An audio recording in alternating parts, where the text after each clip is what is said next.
Bonjour à tous. Au moment où l'on voit émerger de nouveaux foyers de fièvre catarrhale ovine, également appelée langue bleue, et où apparaissent de nouveaux sérotypes comme le BTV3, il nous semblait important de faire le point sur l'évolution de ce virus qui affecte particulièrement les élevages bovins en France et en Espagne, mais également dans d'autres pays d'Europe où la situation paraît préoccupante. Pour nous parler de ce sujet, nous avons le plaisir d'accueillir Stéphane Zientara. En novembre 2023, Stéphane Zientara a été nommé directeur du laboratoire de la santé animale de l'ANSES, l'Agence nationale pour la sécurité sanitaire en France. Il travaille depuis de nombreuses années pour la recherche et le contrôle des virus, tant en France qu'au niveau européen et international.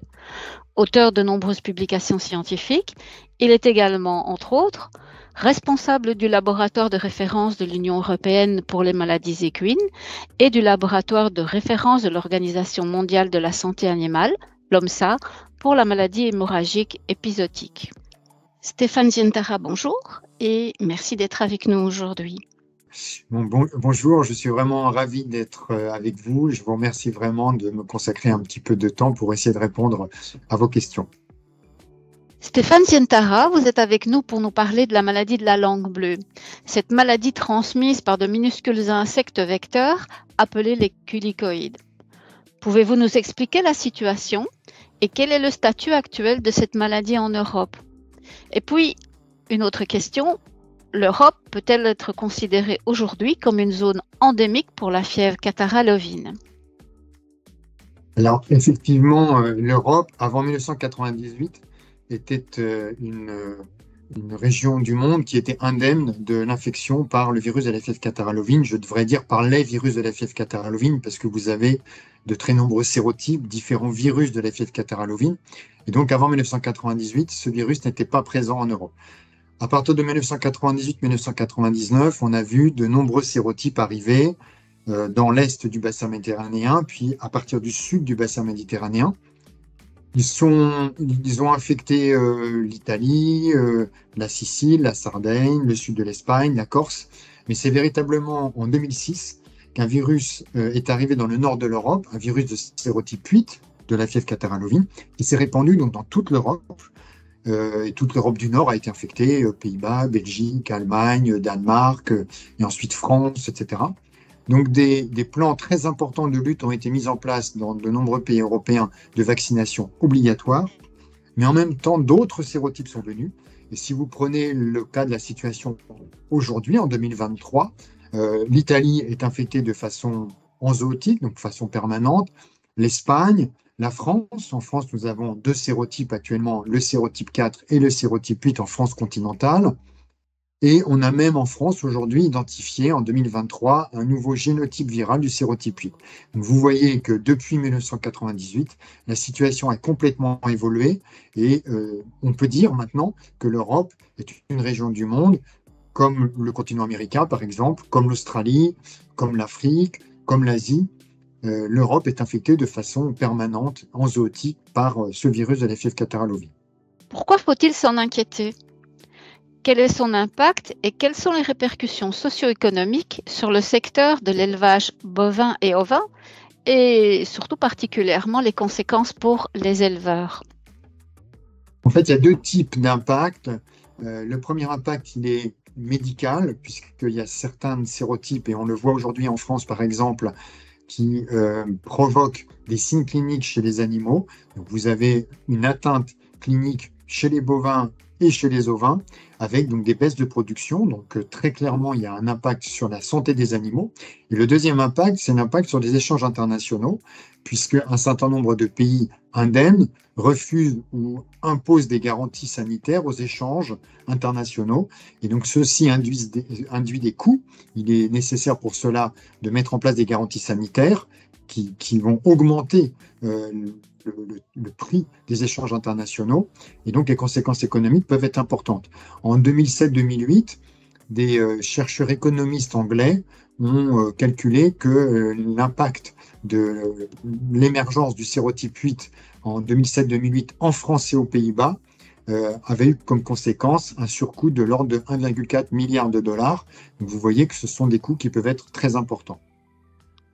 Oui, effectivement. La lutte contre la langue bleue est axée depuis 20 ans sur la prévention. Considérez-vous toujours la vaccination comme la meilleure stratégie de contrôle de la maladie? Pour ce qui me concerne, et je ne suis pas le seul à penser cela, le meilleur outil de prévention et de lutte contre la fièvre catarrhale ovine est la vaccination. Et pour les gens qui n'en seraient pas complètement convaincus, si vous regardez la situation qui a eu lieu dans le nord de l'Europe avec l'arrivée en 2006 de ce fameux sérotype 8, la vaccination obligatoire a été mise en place dans de très nombreux pays, Allemagne, Pays-Bas, Belgique, et a permis d'éradiquer ce virus. Aujourd'hui, ce virus n'est plus présent, en tout cas à partir de la souche qui a été importée en 2006. La France est un cas un peu particulier. La vaccination obligatoire a été mise en place et en 2010, il y a eu le dernier cas identifié en France. Et à partir de 2012, la France a recouvré un statut indemne de fièvre catarrhale ovine, car selon les réglementations internationales, il faut rester 2 ans sans cas pour recouvrer un statut indemne. C'est ce qui a été le cas pour la France. 2012 à 2015, la France était indemne, comme l'Allemagne, comme les Pays-Bas, comme tous les pays du nord de l'Europe. En 2015, malheureusement, le virus est réapparu. Alors, on sait maintenant de quelle façon ce virus est réapparu. Il est probablement réapparu parce qu'il était congelé, notamment dans de la semence d'animaux qui étaient elles-mêmes congelées. Donc, ce n'est pas la vaccination qui n'a pas été suffisamment efficace. C'est plus le fait qu'on a eu une réintroduction d'une souche présente. Donc, c'est en cela que je dis que le cas de la France est un peu particulier. Mais si vous prenez le cas de la Belgique, des Pays-Bas, de l'Allemagne, par exemple, il n'y a pas eu de réapparition du virus de sérotype 8 qui était présent dans ces pays. Et donc, c'est un élément très fort pour montrer que la vaccination, d'une part, permet de contrôler l'infection et même de l'éradiquer si elle est appliquée de façon importante avec une couverture vaccinale suffisante. Permettez-moi cette question complémentaire. En Espagne, actuellement, on retrouve également les sérotypes 4 et 8. Est-ce que dans ce cas-là, on a aussi une réintroduction de la même manière qu'en France par les cellules congelées? Non, alors la situation en Espagne est très différente parce que l'Espagne, comme vous le savez, est très proche de l'Afrique du Nord. Et donc, les distances entre le Maghreb et le sud de l'Espagne sont relativement faibles. Donc, vous avez parfois des transports passifs d'arthropodes, donc de moucherons, qui transmettent l'infection par le vent. Donc, lorsque vous avez des tempêtes, ces tulicoïdes peuvent traverser la mer Méditerranée, arriver en Espagne, et vous avez des arrivées régulières en provenance de ces pays. Donc là, ce sont des réintroductions régulières à partir de régions infectées. Dans le cas de la France, c'était très différent parce que c'est cette souche-là qui est finalement restée congelée de façon un peu artificielle, si j'ose dire, et qui est réapparue après la vaccination. Donc on est dans une situation complètement différente. Bon, c'est vrai que le sud de l'Italie, l'Andalousie en Espagne, le Portugal sont des régions énormément à risque parce qu'elles sont très proches de régions infectées et elles sont en permanence soumises à des pressions d'infection. Mais c'est un mécanisme un peu différent. Merci de cette précision. Je crois que c'est important de savoir comment les pays sont infectés, surtout lorsqu'on voit que les sérotypes sont différents. Il me vient d'ailleurs également cette réflexion. Dans certains pays, plus au nord de la France et de l'Espagne, un sérotype différent, le sérotype 3, a fait son apparition, disons de façon plus virulente. Est-ce que c'est le même mode de transmission? Ou plutôt pourquoi un sérotype émerge tout à coup plutôt qu'un autre? C'est une très bonne question. L'arrivée du virus de sérotype 3 aux Pays-Bas a été un phénomène complètement inattendu, puisque je crois que la dernière description de la fièvre catarrhale ovine aux Pays-Bas, c'était en 2009, ce fameux sérotype 8 qui a été éradiqué après vaccination. Donc là, on a ce sérotype 3 qui est arrivé cette année et qui d'ailleurs induit des signes cliniques importants. On a plusieurs centaines de moutons qui sont morts suite à cette infection, ce qui montre bien les conséquences médicales de ce virus. Alors, comment ce virus de sérotype 3 est arrivé aux Pays-Bas? À ma connaissance, aujourd'hui, personne ne le sait. Il est transmis de la même manière par des moucherons, mais comment a-t-il pu atteindre cette région du nord de l'Europe? Très probablement, en tout cas de la même façon que le virus sérotype 8 en 2006, mais on ne sait pas non plus comment ce virus est arrivé à l'époque en 2006.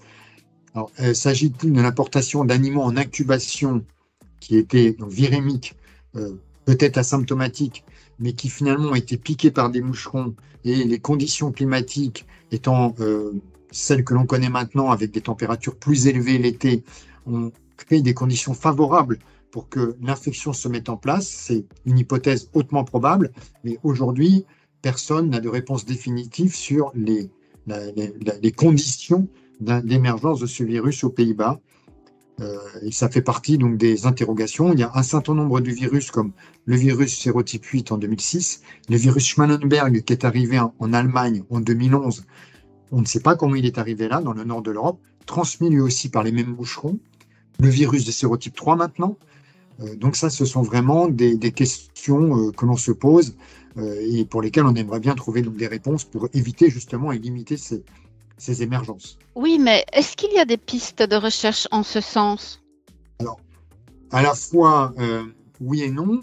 Alors oui, on a des pistes de recherche, on essaie de mieux comprendre les cycles viraux, mais en même temps, il est très très difficile de maîtriser les différents paramètres d'introduction parce qu'ils sont très nombreux.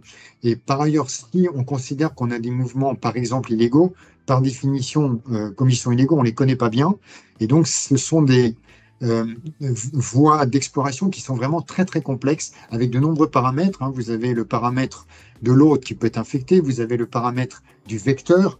Ce même vecteur est soumis à un certain nombre d'éléments tels que la température, l'hygrométrie, les flux de marchandises. Donc, il y a des études qui sont faites pour essayer de mieux comprendre ces émergences, mais c'est quand même très complexe d'arriver à y avoir une vision globale des mécanismes qui favorisent ces émergences. Cela m'amène à la question suivante. Sachant que selon la littérature scientifique, il y a quasi une trentaine de sérotypes qui ont été identifiés jusqu'à présent, comment voyez-vous l'évolution future des sérotypes à un niveau plus global? En fait, depuis 1998, alors que l'Europe était indemne, on a vu arriver de très nombreux sérotypes. On doit être à peu près à plus de 11 sérotypes qui ont émergé en Europe. Encore une fois, cette infection était absente millénaire dernier.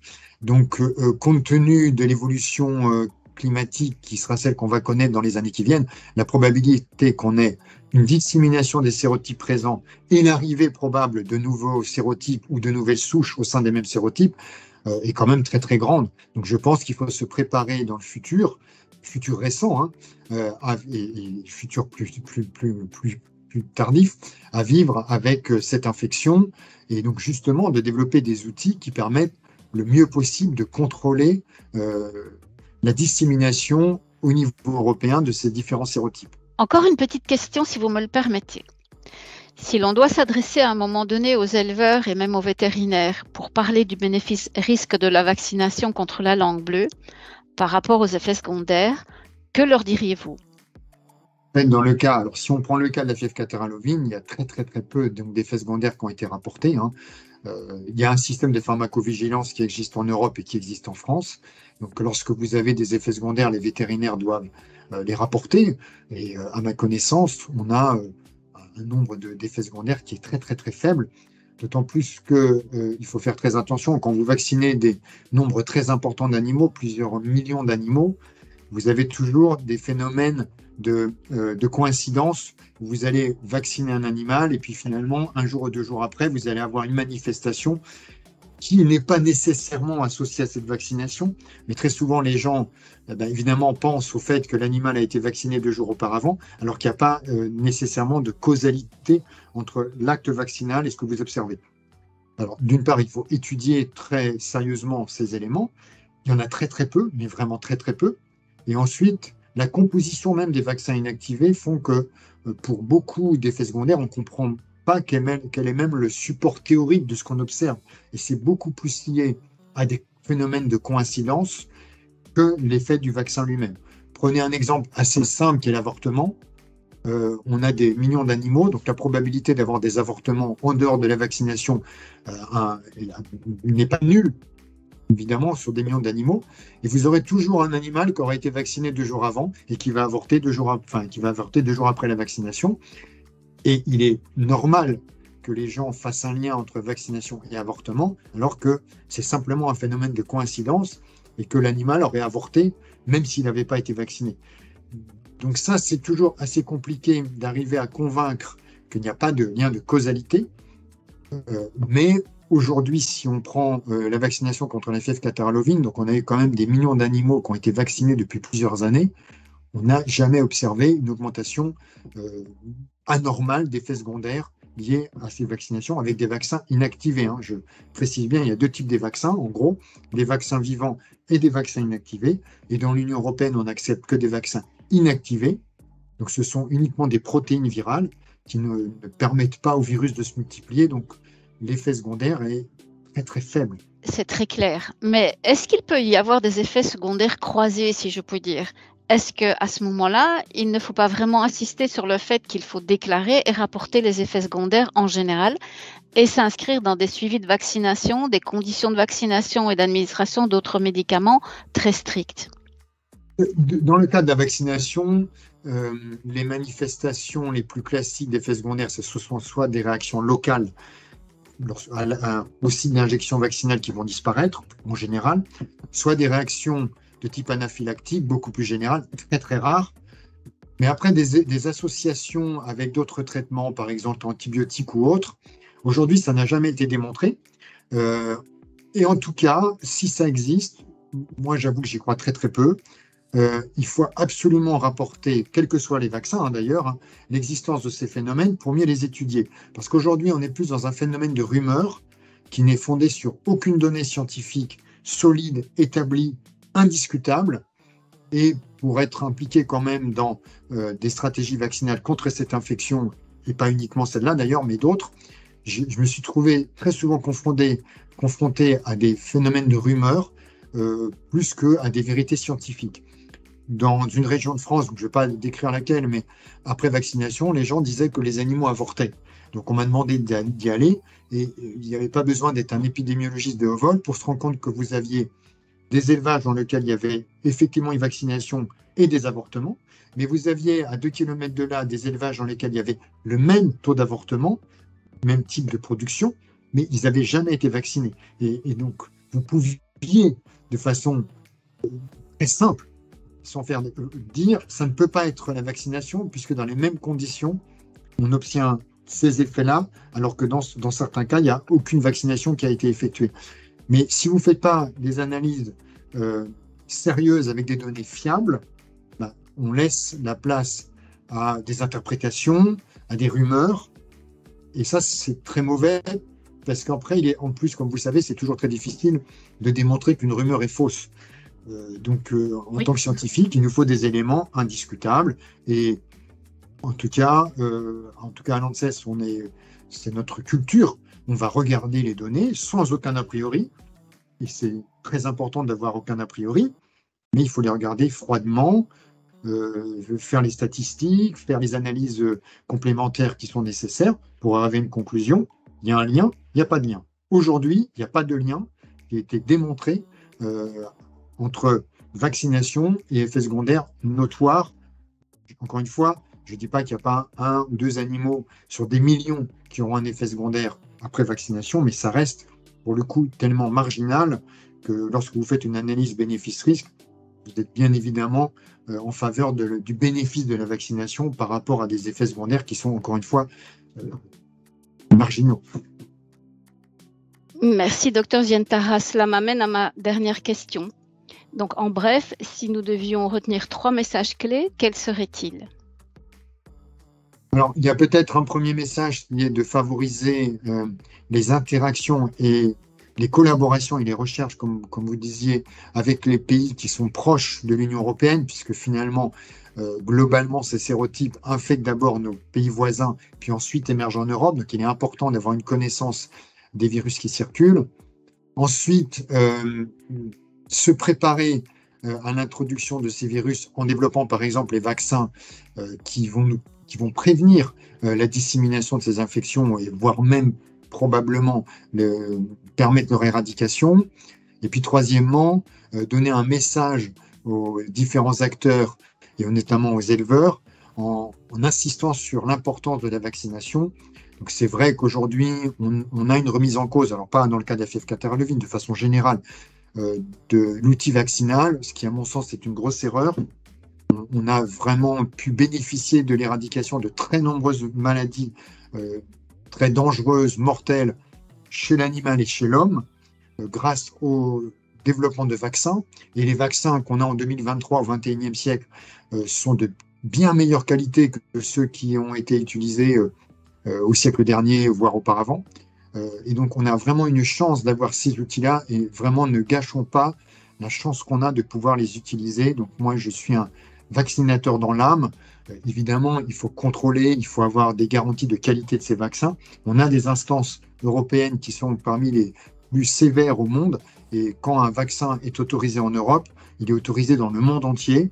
Je crois que de nombreux pays au monde envient les structures de contrôle, même si c'est très lourd. Mais lorsqu'un vaccin a obtenu une autorisation de mise sur le marché européen, c'est un gage de qualité, d'innocuité, d'efficacité. Et donc, utilisons ces outils le plus possible. Merci beaucoup. C'était vraiment très intéressant et très instructif.